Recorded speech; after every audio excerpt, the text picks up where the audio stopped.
on, man. Tell them the truth. Grandma over here at the table speaking facts. Hold on. When I was a young woman, I never expected to have a man to myself. And to tell you the truth, I didn't want one to myself because there was a little too much sex for me. I had a husband, and every time I saw him or heard him coming, he had his penis in one hand and his key in the other. It was too much for me. We can have all the females to ourselves. You can't have all of them, but you can have more than one. Okay. This shit about a man only having one woman is bullshit. Not enough men to go around. You're gonna have to share if you want one. That's what I've been trying to tell them. Yeah, you got to share. Because too many women are not gonna have a man if they don't share. That's right, because it's 1 out of 11. And the dumbest thing that females do, the minute they think a man is cheating, they want to fight the damn woman. Now that is stupid as hell. It is. If you want to fight, so fight him. He's the one that's cheating, not the woman, because you don't know what he told her. Mm-hmm. That's just crazy as hell for women to be fighting over. Shalom, shalom. First and foremost, I want to give all praise, glory, and honor to Yahweh, Bahashim, Yahweh Shai, Bahashim, Rakah, Quadash. Double honors to the apostles and the elders, a great millstone for teaching this truth according to the Bible. And shalom to all the sincere Akim pushing this truth with all sincerity, as the scriptures tell us to do so. And this one will be real quick, short video today. Came across this short, going through Facebook. And, the conversation that this grandson had with his grandmother, is definitely it's biblically accurate. Okay. The headlining here says that listen to my 93-year-old grandmother. Okay, so not even 100 years ago. All right, really, it's never been the case where a man was naturally inclined to be loyal to one woman. Okay, that's really never been the case in all of human history. Okay, it's a very new thing, this monogamous experiment that Esau likes to play in his society, in this 21st century. All right, this is a very new concept to the world. All right, the Bible does talk about this, polygyny. All right, where it's one man who has multiple women. All right, and even this grandmother here explained to you how things worked back in the day. Okay, the men back in the day, especially the so-called black man, all right, the Puerto Rican man, they always have had multiple women, and that's always been the case, and it will always be the case, especially, during Isaiah 4:1, which I got that lined up right here, because this is coming. This whole experiment, this whole social project, all right, in wickedness, uh, it's coming to an end. And you proud women, listen, you women are going to be put in line hard. You're going to be checked hard. None of these relationships, these monogamous relationships last. Look at the divorce rate within the United States. It's over half of the marriages in the United States end in divorce. Nothing that goes on today in this world is in accordance with the Bible. This is why the Heavenly Father is going to have to force Isaiah 4:1. Now, let me go back one chapter. I'm going to go to Isaiah, the 3rd chapter, and start here. Because this is the reason, or one of the reasons why you heard the young man say it was one man to 11 women.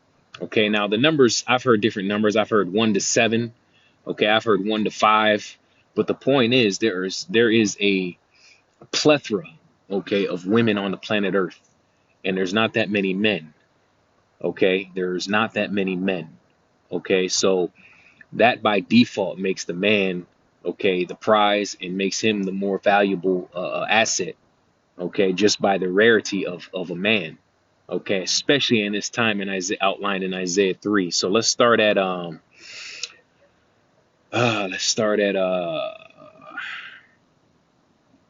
Isaiah 3:25, it says, thy men shall fall by the sword, and thy mighty in the war, and her gates shall lament and mourn, and she, being desolate, shall sit upon the ground. And that's really talking about Israel before the invasion of the Babylonians.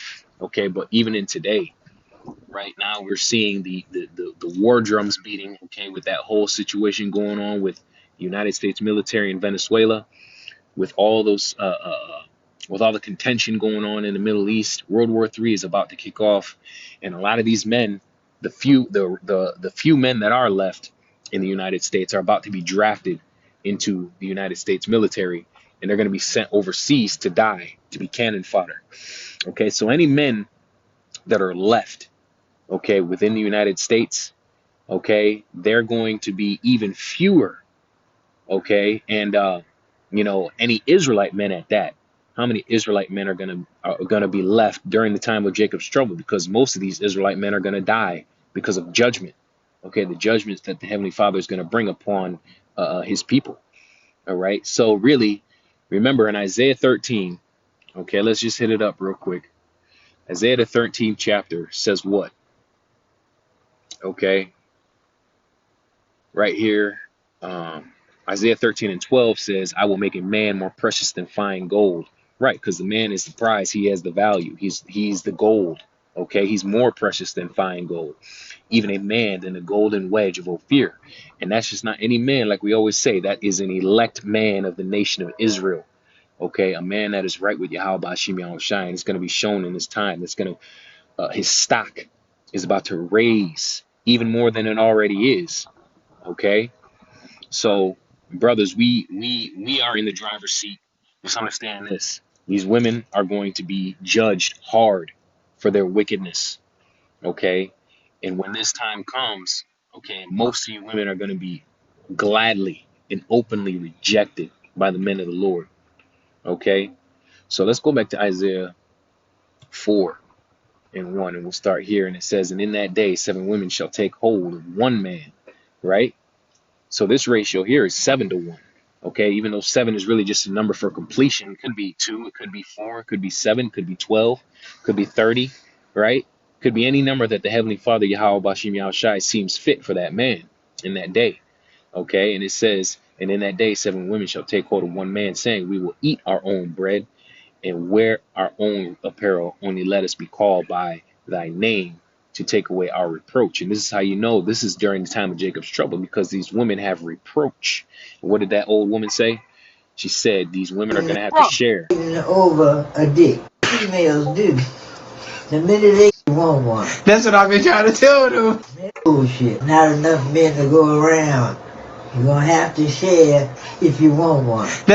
Hey, you women, you're going to have to share if you want a man. If you want to keep a man, if you want to get a man, if you want protection, you want to take away that reproach that is about to be a stigma on you, you're going to have to share. There's no way around it. There's no getting around it. Okay? One. Okay. This shit about a man only having 1 woman is bullshit. Not enough. The whole monogamous philosophy is bullshit. That's not a real concept. Only an Edomite will come up with that bullshit. Okay? And even Esau doesn't do that. He doesn't even practice that. Okay? Men to go around. You're going to have to share if you want one. That's what I've been trying to tell them. Yeah, you got to share. Because too many women are not going to have a man if they don't share. Too many women are not going to have a man pretty soon, especially if they don't share. Okay? So you women, the time of your power, the time of your control is over. All right? You should have never been in the driver's seat in the first place. But the Lord said that a woman shall come past a man in the latter days. And we've experienced that. And now that time is up. All right. Now things are getting ready to be put back in their proper order. Their proper order. Okay. You women are going to be humbled to the max. Okay. And it's going to be painful. It's going to be a humbling experience. Okay. For you women. All right. There's too many women. Okay, and not enough men.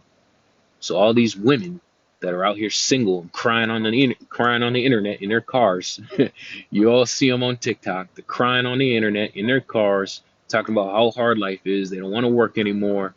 Okay, those women are going to be the same women that are going to be sharing men, if they're lucky enough, if the Heavenly Father has mercy upon their souls to even put the spirit on a man of the Lord to even take them in. Okay, because most of these women are just going to straight up be rejected and die in their cars on the street. Okay, and in other places. So, I didn't want to make this too long. We'll just finish this little video out and just had those few little scriptures to bring out because this time is at hand. All right. So, with that, I want to say all praise, glory, and honor to Yahweh, Bahashim, Yahweh Shai, Bahashim, Kwadash. Double honors to the apostles and the elders of Great Millstone for teaching this truth according to the Bible. Shalom and Abba Bo. That's right, because it's 1 out of 11. And the dumbest thing that females do, the minute they think a man is cheating, they want to fight the damn woman. Now that is stupid as hell. It is. If you want to fight, so fight him. He's the one that's cheating, not the woman, because you don't know what he told her. Mm-hmm. That's just crazy as hell for women to be fighting over a dick. Yeah, Grandma.